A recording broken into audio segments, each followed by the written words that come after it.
नमस्कार, आप देख रहे हैं सत्य हुंकार। मैं हूं आपके साथ सत्यपाल। आज मेरे साथ हैं एक और नए मेहमान, पार्षद प्रत्याशी वार्ड 25 से देवेंद्र तोंगड़ जी। आपने पहले भी पार्षद का चुनाव लड़ा है, दुर्भाग्य से आप चुनाव हार गए। 5 साल तक लगातार आपने सेवा की, समाज की काम किया, क्षेत्र में जनता के संपर्क में रहे। एक बार फिर नगर निगम के चुनावों का वक्त आ गया है। तोंगड़ जी ने तैयारी शुरू कर दी है। पहले आप कांग्रेस से चुनाव लड़े थे, कांग्रेस के सिंबल पर चुनाव लड़े थे। अब की बार पार्टी का पाला बदलकर आम आदमी पार्टी के साथ हैं। जानेंगे किन मुद्दों पर एक बार फिर देवेंद्र तोंगड़ जी चुनाव के लिए तैयारी कर रहे हैं, क्या हैं क्षेत्र के मुद्दे, क्या हैं क्षेत्र की समस्याएं, किन मुद्दों पर चुनाव लड़ेंगे। आइए बात करते हैं। सबसे पहले देवेंद्र जी, आपका बहुत बहुत स्वागत है। सतपाल भाई नमस्कार, आपके सभी दर्शकों को मेरा नमस्कार। तोंगड़ साहब, आपने पहले भी चुनाव लड़ा था जी। दुर्भाग्य से आपको हार मिली और हार जीत लगी रहती है। एक बार फिर वक्त आ गया है। पिछले 5 साल का जो समय बीता उसमें आप क्षेत्र में रहे, क्या समस्याएं आपने देखी? जो दूसरी पार्टियों के जो पार्षद बने, जो दावे करते रहे कि बहुत सारा विकास हुआ है, इसके ऊपर आप पहले प्रकाश डालिए कि क्या हाल है पिछले 5 साल में आपके वार्ड का। सतपाल भाई, आप 5 साल तो छोड़ो, देखो आप भी यहीं के लोकल बंदे हो, आपको सारा ज्ञान है इस चीज़ का। आप 5 साल छोड़ो, आप 12 साल लगाओ, 7 साल पहले और 5 साल अब के। आप मुझे ये बता दो, एक भी गली जो हमारे वार्ड में पहले 23 हुआ करता था, 25 में आ रही है, एक भी गली मुझे ऐसी दिखा दो कि जिस गली में हम पैदल भी निकल सकें। आज की नहीं, मैं आपको 12 साल पहले की भी बता रहा हूँ। जब से अब तक एक चेतन मार्केट का मेन रोड है, वो आपने शायद देखा होगा, इतना बुरा हाल है उस रोड का। उस रोड को दिखाया तो जाता है कि सरकारी फाइलों में कि 3 बार बन चुका है। वो तो हर साल टेंडर निकलता है, हर साल 3 बार बन चुका है। लेकिन ये देखो ना कि आप रहने वाले वहाँ के हो, मैं भी वहीं का बाशिंदा हूँ, और किससे पूछ के देखो, उसमें आज तक, जैसे बोलते हैं ना, रोड को रिपेयर कर देते हैं, आज तक रिपेयरिंग भी नहीं हुई है। तो मैं बताऊंगा कि आपको सारा ज्ञान है इस चीज़ का। लेकिन दावे तो हैं और देखा भी है कि टाइलें तो लगी, गलियों में काम तो हुआ नहीं। वो क्या था, उस टाइम इलेक्शन आ रहे थे, दोबारा के इलेक्शन थे, वो दिखाने के लिए टाइल लगा दी गई। लगाने के बाद में साथ के साथ आपको पता थी सीवर लाइन डलनी है या पाइपलाइन डलनी है, तो उसको टाइलों को लगाने की ज़रूरत ही क्या थी? आप मत लगाते, 6 महीने बाद लगा लेते। लेकिन वो क्या था, पैसा ख़राब करना था। वो साथ के साथ उपाड़ दी गई, और आज की डेट में इतना बुरा हाल है, बहुत बुरा हाल है। तो उस टाइलों को उखाड़ने के पीछे या लगाने की जरूरत पड़ी, उसके पीछे की आप क्या सोच समझते हैं, क्या कारण उसको मानते हैं? ये तो खाली एक जो हमारा जो पैसा है ना, जो नगर निगम का जो पैसा है, वो ख़राब करने वाली बात है। मेरी तरफ से तो ऐसा कुछ भी नहीं है भाई। आप पैसा लगा रहे हो, कहीं अच्छी जगह लगाओ। आप देखो अपने 25 में आप मुझे पार्क दिखा दो, एक भी पार्क ऐसा हो। हाँ, पार्क है, सेक्टर के हैं, वो उन्होंने खुद के हैं, खुद के फंड से उन्होंने अपने पार्क अच्छे बना रखे हैं। हमारे सैदपुर का एक छोटा सा पार्क है, शायद स्ट्रीट लाइटों खड़े हुए मेरे हिसाब से 2 साल हो गए, आज तक उसका कनेक्शन भी नहीं है। मतलब स्ट्रीट लाइट लगी लेकिन उसका आज तक कनेक्शन भी नहीं है सतपाल भाई उसका। आप देख सकते हो, मेन रोड से निकल के जाओगे, छोटा सा पार्क है, ज़्यादा बड़ा नहीं है। वो हमारी जो कॉलोनियाँ लगती हैं ना, 25-26 कॉलोनियाँ लगती हैं, एक वही पार्क है उनके लिए, उसमें ही विकास नहीं है। तो कहने के लिए तो बहुत कहा जाता रहा कि स्ट्रीट लाइटें लगाई गई, लाइट का बहुत सारा अच्छा इंतजाम किया गया, बिजली सही आती है, पहले बिजली नहीं आती थी। इस तरह के दावे हैं पार्षद पक्ष के। सतपाल भाई, वो तो ये है ना कि वो बोलते हैं ना, तो फाइलों की देख रेख के बोलते हो कि हमने फाइलों में टेंडर पास करा दिए, कि 50 ट्रांसफार्म लगवा दिए, और हमने ना वो स्ट्रीट लाइटों की, मैंने भी तो सुना था कि 2200 स्ट्रीट लाइट आई हैं। मुझे तो 22 भी आप दिखा दो कि किसी वार्ड में, हमारे वार्ड में क्या, किसी कॉलोनी में कि 2 लाइट भी लगी हो गई। मतलब आपका कहना यह है कि कागजों में जो काम हुआ उसको दिखाया गया या कहा गया, कोई काम नहीं हुआ, लेकिन धरातल पे कोई भी काम नहीं हुआ। अभी आप क्या मानते हैं कि इस वक्त चुनावों में जाने के लिए आपके पास कौन से मुद्दे हैं जिनको लेकर के आप चुनावों में जाने वाले हैं, जिस पे आप बात करने वाले हैं? सतपाल भाई, अपना तो यही मुद्दा रहेगा, जैसे कि आपकी गलियां हैं, पहले तो ये गलियां अच्छी होनी चाहिए।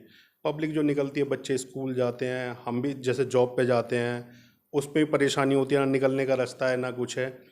पहला तो मुद्दा यही रहेगा कि गली, दूसरा रहेगा पानी का, अच्छा पानी, और तीसरा रहेगा शिक्षा का। हमारे एक सरकारी स्कूल है, उसने, आपने भी शायद उसकी एक बार न्यूज़ दिखाई थी, उसका हाल आप एक बार जाके देखो। बहुत बड़ा स्कूल है, बहुत स्पेस है उसमें, लेकिन आज तक उसका भी कोई विकास नहीं है। तो हमारे ये तीनों मुद्दों को लेके रहेगा कि भाई आपका शिक्षा हो गई, पानी हो गया और आपका रोडों का हो गया, ये विकास हमारे। शिक्षा का जो स्तर यहाँ हुआ, जो स्कूलों की हालात है, ये किसी से छिपी नहीं है। आप इस मुद्दे को उठा रहे हैं, बहुत अच्छी बात है। इसके पीछे आप क्या कहानी मानते हैं? क्या आपको लगता है कि स्कूलों को इसलिए नहीं सुधारा गया, कहीं ना कहीं जो नेता हैं उनके अपने खुद के स्कूल चलते हैं, ये कोई कारण मानते हैं, या सरकार इसकी तरफ ध्यान देना नहीं चाहती, या यहाँ के लोकल जो जनता है वो प्राइवेट स्कूलों में बच्चे पढ़ाना नहीं चाहती? मतलब आपकी क्या सोच है, क्या समझते हैं? सतपाल भाई, इसका तो एक साफ साफ यही है, हम जब 12 साल से वहाँ राजनीति कर रहे हैं, जो वहाँ पिछली बार कैंडिडेट थे, इस बार भी जो कैंडिडेट थे, उनको 12 साल हो गए, 2 साल एक्स्ट्रा मिले, 5 साल मिलते हैं हर किसी कैंडिडेट को, वहाँ उनको 2 साल फालतू मिले। उनके अपने ऐसे प्रोजेक्ट हैं कि वो कभी उन्होंने किसी की नॉलेज में डाला ही नहीं कि सेतपुर में कोई स्कूल बेस में 4 कमरे बन जाएं, या कोई अच्छी एजुकेशन के लिए कोई अच्छा, जैसे आजकल मॉडर्न स्कूल हो रहे हैं, मॉडर्न स्कूल की तर्ज पे कभी आज तक कोई किसी को नोट ही नहीं कराया गया। मैंने तो वैसे भी 1-2 बार, जैसे मैं स्कूल में जाता हूँ, आज तक का मैं अपना रिकॉर्ड बताता हूँ, मैं उस स्कूल में पढ़ा हुआ हूँ, मैंने 9th 10th उसी में से की है। उस स्कूल का इतना बुरा हाल है, आज तक भी कोई फंक्शन उसमें मैंने तो देखा नहीं है कि कोई फंक्शन होता हो कि भाई जन्माष्टमी मनती है या कोई और कोई प्रोग्राम होता है, उसमें कोई ध्यान नहीं देता। उस पर देना किसको चाहिए? जो हमारा प्रतिनिधि है, जो हमारा पार्षद है वहाँ का, उसको जाना चाहिए, देखना चाहिए, पेड़ हैं, पौधे हैं, क्या है, आप जाके देखो, बहुत बुरा हाल है उसका। बगल से नाला निकल रहा है, किसी स्कूल के बगल से नाला है क्या? हाई टेंशन तारे जा रही हैं ऊपर कर, वहाँ कमरे बना दिए गए। तो ये तो मुझे तो लगता नहीं है कि कोई ध्यान देने वाली बात है कि ध्यान दिया होगा। तोंगड़ साहब, आपने पहले कांग्रेस के साथ काम किया, कांग्रेस के साथ चुनाव भी लड़ा, अब आप एक बार फिर चुनावों के लिए तैयारी में आम आदमी पार्टी में शिफ्ट कर गए हैं। इसके पीछे की क्या कहानी है? आम आदमी पार्टी की नीतियों से प्रभावित होना, या टिकट की दावेदारी को पक्का करना? सतपाल भाई, इसका एक ही छोटा सा मकसद है, जैसे हमने दिल्ली में देखा है, हमारे नज़दीक दिल्ली लगता है। दिल्ली में क्या हुआ है? अच्छे स्कूल कर दिए गए हैं, बिजली फ्री कर दी गई है, पानी की सुविधा अच्छी है। तो लोगों को चाहिए क्या? यही सुविधा चाहिए होती है। कमाना खाना तो सबको है, वो तो नौकरी करते हैं, जॉब जाते हैं, या जो भी कोई काम करते हैं, कोई बिजनेस कर रहा है, वो तो अपने बेस पे कर रहा है ना। उसे चाहिए क्या कि हमारे बच्चे अच्छे स्कूल में जाएं, अच्छा पानी मिले, वहाँ पे रोड अच्छे हों, भागने के लिए हमें सेक्टर में ना जाना पड़े। तो अपने मुद्दे तो देखो यही है कि जैसे पार्टी हमारी दिख रही है हमें कि अब जैसे पंजाब में है, पंजाब में बहुत अच्छे डिसीजन लिए हैं अभी। तो यही है कि अब की बार देखो फरीदाबाद में भी हम तो यही चाहते हैं कि आम आदमी की पार्टी की सरकार आए और कुछ विकास हमारे नगर निगम का हो जाए।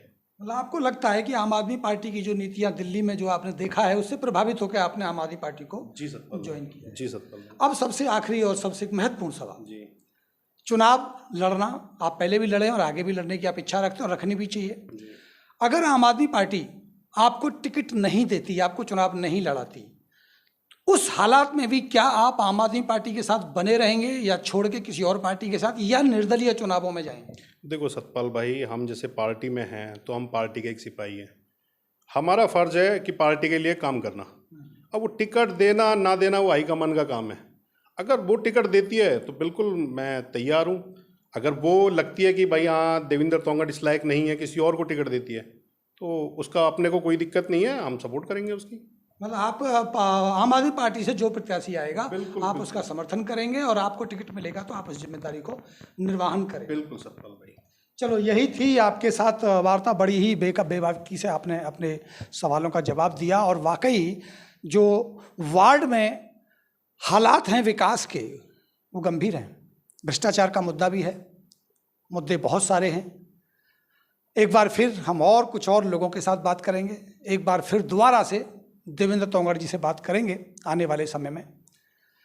चुनावों का दौर है, शुरुआत हो चुकी है। कुछ और नए युवाओं के साथ, नेताओं के साथ आपको मिलवाते रहेंगे। आप देखते रहिए सत्य हुंकार। अभी मैं आपसे लेता हूं विदा। नमस्कार।